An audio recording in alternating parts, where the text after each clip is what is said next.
Rebecca Klopper bagikan video terbaru usai viral video 47 detik. Artis Rebecca Klopper kembali mengunggah video terbaru usai video 47 detik mirip dirinya tersebar. Diketahui Rebecca Klopper mengunggah video terbaru tengah joget TikTok. Postingan Rebecca Klopper tersebut langsung menuai berbagai reaksi netizen.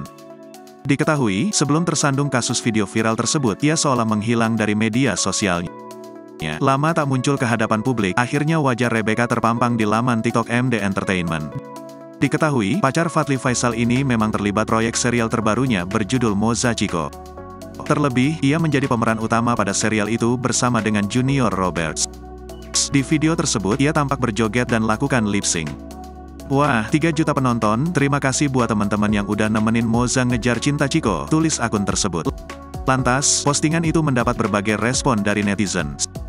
Sebelumnya Rebecca Klopper muncul untuk klarifikasi dan meminta maaf atas kegaduhan yang terjadi.